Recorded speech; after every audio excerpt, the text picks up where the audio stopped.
지난주에 저희가 환율 이야기를 했었어요. 네. 그래서 당시 외국인이 뭐 강하게 매도하거나 지수가 빠져도 이상할 리 없는 그런 시장인데 그렇죠. 시장이 버텨주고 있다라고 말씀드렸잖아요. 근데 네. 오늘은 환율 때문인가 양시장이 1% 넘게 빠지고 있습니다. 시장 키워드 보면서 한번 이야기 짚어보도록 할게요. 네.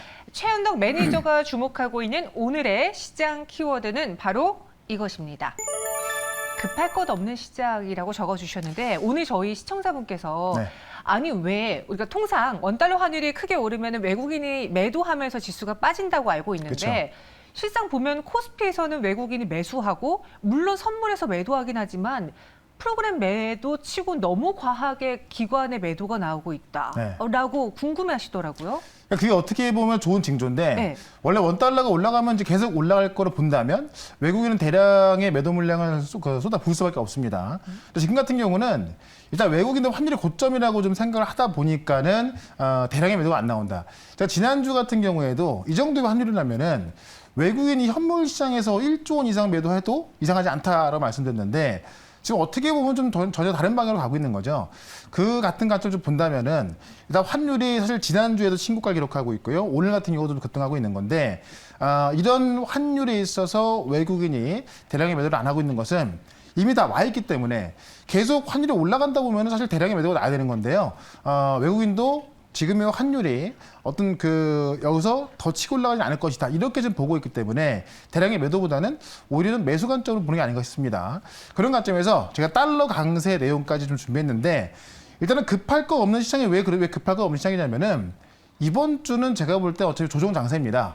그래서 조정이라고 해봐야 6월 달에 급락으로 나오는 것이 아니라 좀 지지부진한 장세가 나올 것이고 아마 후반부터 약간의 반등이 나오지 않을까 싶은데 그렇기 때문에 이번 주는 뭐 어떤 시장이 올라서 내가 수익을 챙겨야겠다 이런 것보다는 다음 주를 준비하는 장세가 낫지 않나 싶은데요.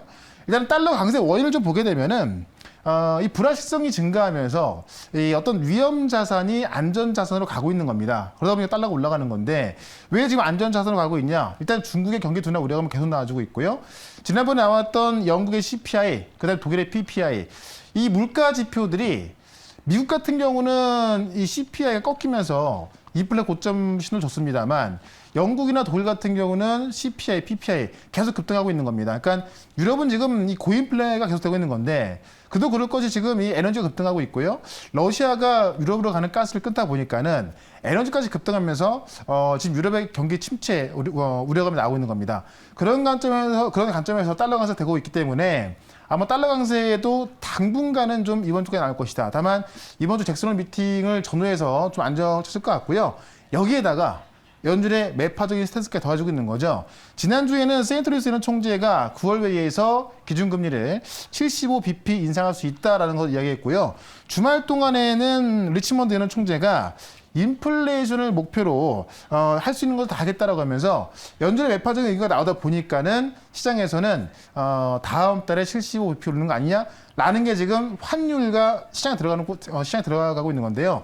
실질적으로 페드워치에서 제공한 어떤 시장에서 다음 달에 어떤 금리 인상 기조를 본다면은 변함은 없습니다. 그런 관점에서 지금 환율과 시장만 변하고 있다라고 좀 보시면 될 것 같고요. 이번 주말에 잭슨홀 미팅 우리나라 시간으로 금요일 밤이거든요. 그렇기 때문에 아마 이번 주까지는 시장이 이 달러 강세에 대한 부분, 어떤 긴축에 대한 부분을 계속 좀 받아들일 것 같은데 잭슨홀 미팅의 성격상 중장기 통화 정책을 좀 이제 논하는 자리이기 때문에 여기서 어떤 경기 불확실성의 증대라든가 어떤 침체가 가시화될 경우에 어떤 정책적인 이야기가 나올 겁니다. 그런 관점에서 매파적인 이야기보다는 지금까지 어떤 매파적인 이야기와는 좀 반대되는 상황이 좀 전개가 될 것으로 보이는 건데 그런 관점에서 이번 주까지는 어떤 매파적인 흐름에 있어서 달러 강세가 나오면서 시장이 좀 지지부진할 수 있고요. 아마 잭슨홀 미팅을 전후로 해서 시장은 좀 반등의 어떤 빌미를 찾을 것으로 좀 보여집니다. 그런 관점에서 이번 주는 급할 거 없다. 다만 이 급할 거 없다는 것이 약간의 조정이 좀 계속 된다는 이야기고요. 좀 지지부진한 시간이 된다는 거지 급락으로 이을 거로 보지는 않거든요. 코스피 같은 경우는 2450 정도 좀 지지를 받을 것으로 보여지고 있는 거고요. 코스닥 같은 경우는 800선이 좀 깨질 수 있으나 800선 깨진다 하더라도 700대 후반에서는 좀 반등이 나올 것으로 보여지기 때문에 그런 관점에서 시장을 좀 대응하시면 될 것 같습니다. 네, 13년 4개월 만에 1,340원을 돌파 원달러 환율입니다. 네. 근데 여기서 외국인과 기관의 수급을 보면은 이 원달러 환율의 그 상승을 얼마만큼 보느냐에 대한 차이가 나타난다. 그쵸. 네, 라고 해주셨습니다. 그럼 오늘 시장 이야기 들어보기 앞서서, 종목 이야기 들어보기 앞서서 리뷰를 해볼 텐데요. 네. 지난주 금요일에 소개해드렸던 종목은 어떤가요? 네. 일단 전날 소개를 시켜드린 종목을 한번 좀 체크 한번 해보겠습니다. 네. 천천히 해주셔도 돼요. 네. 자, 넥슨 게임주인데 지금 그 비트코인이 빠지면서 게임주가 좀 하락이 나왔습니다. 이 넥슨 게임주 같은 경우는 제가 카트라이더를 좀 말씀을 드리면서 넥슨 그룹의 게임 기대, 바로 이제 이번에 그 게임 컴스에서 좀 소개를 될 거 봤던 건데, 넥슨 게임즈의 자체 게임, 이 신작에 대한 기대감이 좀 없어지면서 하락이 나온 것 같은데요. 제가 볼 때는 결국 카트라이더에 대한 기대감 때문에 다시 한번 좀 저점을 좀 잡을 것으로 좀 보여집니다. 그런 관점에서 한 18,000원 선에서는 좀 저점을 잡을 거로 보이기 때문에 저는 18,000원 정도에서는 다시 한번 매수가 좀 늘어볼 거니까요. 자세한 내용은 오늘 있을 무료 방송에서 좀 설명을 좀 드려보도록 하고요. 하나 더 보시면은 화성밸브를 설명을 드렸었는데 국내 1등 밸브 전문 기업이라고 말씀드렸죠. 최근에 조선주 올라가는 이유가 같다라고 좀 말씀드렸었고요. 이 화성밸브가 지난주 금요일까지 올라가다가 오늘은 좀 조정이 나오고 있습니다만은 결국 이 에너지가 급등에 의해서 지금 LNG 시황이라든가 이 가스 시황이 좋아지고 있지 않습니까? 그런 관점에서 지금 이 밸브 관련주는 계속 올라갈 수밖에 없기 때문에 조정을 매수기를 보자라고 좀 말씀드리면서 여전히 목표가 9,000원까지 말씀드려보도록 하고요. 오늘 시장이 빠지는 이유가 한마디로 좀 말씀을 드려보자면 에너지 급등에 의한 경기 침체 우려감이거든요. 그런 관점에서 시장은 하락이 나옵니다만은 오히려 이러한 이유에서 좀 반사 이익이 될 수 있는 게 바로 곡물 관련주인데 많은 종목들이 올라가고 있지만은 아직 그 물량이 없는 종목이 하나 있거든요. 그 종목 하나를 소개를 시켜드려 보도록 하겠습니다. 네, 이렇게 화성밸브까지 들어봤습니다. 그럼 오늘은 또 어떤 종목이 나오게 될까요? 네. 시장에서 무언가 해지 역할을 할 수 있는 종목인지 아니면 뭐 강한 그렇죠. 이벤트가 있는 종목인지 첫 번째 헌덕이 덕분에 종목 키워드부터 만나보시죠. 곡물가 또 오른다. 그래서 오늘 시장에서 네. 사료주들 많이 상승하고 있는 것 맞습니다. 같아요. 사료주만 급등하고 있는 건데 네. 바로 고인플레에 대한 수혜주가 될 수밖에 없을 것 같고요. 시장이 빠지는 이유가 바로 고인플레, 이 경기 침체 우려감이기 때문에 그런 관점에서 반사 이후로 올라서고 있다. 다만 그러한 이유 한번 알아보고요. 지금 많은 종목들 올라가고 있습니다만 또 아무거나 따라 붙게 되면은 사실 테마주를 고점에 사는 경향이 나올 수 있기 때문에 실제로 이제 어떤 실적이 잘 나오는데 좀 물량이 많이 없는 추가 급등이 가능한 그런 종목을 좀 말씀을 좀 드려보도록 하겠습니다. 자, 먼저 내용 한번 보시죠. 하반기에도 곡물 수익가가 상승세를 나올 것이다. 식품 가격이 또 오른다. 바로 한국농촌경제연구원에서 보고서 나온 겁니다. 그래서 우리나라에서도 곡물 수익가가 계속 올라갈 것이고 전 세계적으로 지금 이상규 현상 때문에 곡물가가 계속 올라갈 수 있다는 이야기인데요. 내용을 좀 먼저 보도록 하겠습니다. 일단은 지금 한국농촌경제연구원에서 원재료 수입 가격 상승에 가공식품 물가 영향 보고서가 나왔는데 3분기에도 좀 곡물 가격이 올라간다는 이야기고요. 사실 지금 전쟁으로 수입 곡물 가격이 이미 올라가 있는데 하반기에도 식품 가격의 인상이 계속 될 수 있다는 전망이고 3분기에도 가격 인상 도미노가 전망이 나온다는 겁니다. 일단은 산목용물 수입 가격이 2분기보다도 16%가 높을 거고요. 4분기에도 올라갈 수 있다는 거고 그렇기 때문에 라면, 과자 등 그 제품 생산 단가가 높아진 식품업계가 가격을 상향시킬 수밖에 없다는 건데 이게 지금 비단 우리나라뿐만의 일이 아니고요. 세계 곳곳에서 동시다발적으로 감염이 나오고 있다. 지난주도 말씀드렸지만은 지금 미국이 7개 주의 상수원을 담당하는 그 콜로라도 강이 수위가 하상 최저치고요. 그다음에 유럽은 500년 만의 가뭄 여파로 지금 라인강 수위가 최저치고 그다음에 중국은 양쯔강까지 말리면서 60년 만에 최악의 가뭄을 겪고 있습니다. 그런 관점에서 곡물 관련주가 오늘 올라가는 이유인데 이게 고인플레 관련주이기 때문에요. 이번 주에 달러 강세와 함께 아마 이번 주를 좀 장악할 수 있는 그런 테마가 아닌가 싶습니다. 그런 관점에서 곡물 관련주 말씀드릴 거고 이미 올라간 종목 말고 지금 바닥에서 올라갈 종목 하나를 말씀을 드려보도록 하죠. 네, 오늘 사실 많은 종목들이 급등을 하면서 이거 내가 따라가도 될까 고민하시는 분들 많을 텐데요. 네. 곡물주 내에서 아직 안 간 종목이 있다? 뭐 정말 안 간 종목 맞는지 매력이 있는지 여러분들이 지금부터 판단해 보세요. 네. 현덕이 덕분에 오늘의 첫 번째 공략주는요. 바로 누보입니다. 네. 비료 만드는 종목인데 네. 실제로 비료를 만드는 중에서도 굉장히 좀 최첨단 비료라고 해야 될까요? 그러니까 지금 시중에 나와 있는 비료보다도 더 질이 좋은 그런 비료를 만들고 있다라고 좀 보시면 될 것 같습니다. 세계 최초로 발포 확산성 비료를 개발했는데 물에 넣으면 이 구성 성분이 발포와 함께 확산되는 제품이라서 실제 노동력의 40분의 1만 요구가 된다고 합니다. 그러니까 보통 비료보다 훨씬 좀 그 노동력이 좀 덜 들어간다라고 좀 보시면 될 것 같고요. 사용량과 이 12시간 또한 일반 비료 대비해서 각각 300분의 1 수준이라고 합니다. 그러니까는 보통 비료보다는 어떤 그 생산력이라든가 그다음에 효과가 훨씬 좋은 걸 좀 보시면 될 것 같은데 중요한 건 뭐냐면 코팅 비료 제조 기술이라고 해서 이 시그모이드 타입이라고 하는데요. 이 시그모이드 타입의 코팅 비료 제조 기술을 전 세계 3개 기업만 갖고 있는 건데 그 중에 하나가 바로 누보입니다. 그래서 이게 비료 성분을 폴리머로 코팅해서 이 용출 기간을 조절할 수 있는 건데 쉽게 생각해 보시면은 우리가 유산균을 먹을 때 캡슐에 싸가지고 장까지 전달하지 않습니까? 그와 비슷하게 지금 비료를 코팅에 싸가지고 용출 기간을 조절하는 겁니다. 그래서 이제 그 효과가 좀 천천히 나타나는 그런 성질인데 이 기술을 전 세계에서 지금 3개 기업밖에 안 갖고 있는데 그 중에 하나가 누보입니다. 그래서 지금 거의 그 누보가 비료 매출에서 거의 대부분 차지하는 건데요. 가장 중요한 건 유통주가 33%밖에 없다. 그림 하나 좀 보도록 할게요. 많은 종목들이 급등하고 있습니다만은 누보라는 종목은 시가총액이 800억인데 지금 그 주주 2명이 최대 주주가 65%를 장악하고 있고요. 시장에서 지금 유통되는 물량이 33%밖에 없습니다. 이 얘기는 지금 시가총액이 800억이니까요.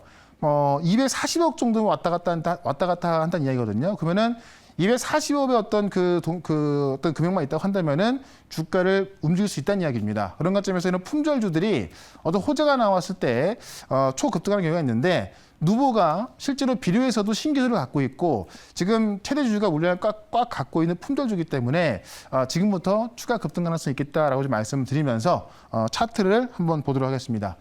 오늘 보시면 몇 개 종목들이 이미 20% 넘게 올라가 있는데 누보 같은 경우는 인제 바닥에서 올라가는 모습이거든요. 그런 관점에서 제 생각에는 이번 주에 곡물 가련주의 시세가 좀 날 것 같고요. 지금 이 자리에서는 1-20% 정도는 충분히 수익이 날 것 같습니다. 그런 관점에서 일단은 목표가는 3,000원까지 먼저 보도록 하고요. 손절가는 2,300원으로 대응을 해보도록 하겠습니다. 네, 첫 번째 종목은 누보였습니다. 목표 주가는 3,000원 제시해 드리고요. 손절가는 2,300원 예약해 드렸습니다. 네. 이어서 두 번째 종목은 또 어떤 섹터 안에 있을까요? 두 번째도 인플레이션 관련주인지 키워드 한번 보도록 하죠. 네. 미중 갈등 고조. 그러니까 시장 조정과는 좀 상관이 없는 네. 이쪽으로 한번 좀 잡아봤는데 미중 갈등이 또 다시 한번 좀 커질 그럴 일이 하나 생겨서 일단 이 IT 소재 쪽의 종목을 한번 준비해봤습니다. 자, 먼저 내용을 한번 보도록 하시죠. 시진핑 주석이 다음 달에 지금 이 러시아의 푸틴하고 정상회담을 추진하고 있다. 일단 가능성인데 실제로 이제 그런 어떤 일들이 진행이 되고 있죠. 만약에 둘이 만난다면은 어떻게 보면 서방과 이 비서방 간의 어떤 그런 또 그 대결 구도가 또 명확해지는 거거든요. 일단 좀 내용을 좀 보도록 하겠습니다. 내용을 좀 보시면 시진핑 주석이 다음 달에 이제 중앙아시아를 방문하는데 9월 15일부터 16일까지 이 우즈베키스탄에서 열리는 상하이 협력기구 여기에 지금 대면으로 참석할 예정이거든요. 근데 이 회의에 참가국 정상들하고 지금 양자 정상회담 준비하고 있는 건데 여기에 지금 푸틴도 참석할 거라고 밝힌 바가 있거든요. 그러면은 여기에서 지금 시진핑이 중앙아시아 국가들하고 좀 정상회담도 하겠지만은 푸틴하고 이 정상회담 가능성이 있는 겁니다. 이게 지금 시장에서 보는 게 일단 지난번에 낸시 펠로시 이 하원 의장이 대만을 방문함으로써 어떤 그 중국이 비서방 국가들과의 어떤 협력을 더 좀 강하게 하고 있거든요. 그러다 보니까는 이 긴장이 좀 더 커지고 있다라고 좀 보고 있고요. 이 비서방 국가의 어떤 안보 협력을 통해서 어떻게 보면 서방 대 비서방 간의 좀 대결 구도가 좀 확실해지고 있고 그런 관점에서 지금 최근에 이제 어떤 전기차 부분에 있어서도 IT 부분 마찬가지고요. 미국이 지금 어떤 그 중국을 제재하기 위한 그런 일련의 일들이 많이 나오고 있는 건데 중국 또한 지금 뭐 히토리라든가 IT 소재 또 정제 소재 이쪽은 지금 중국과 장악하고 있거든요.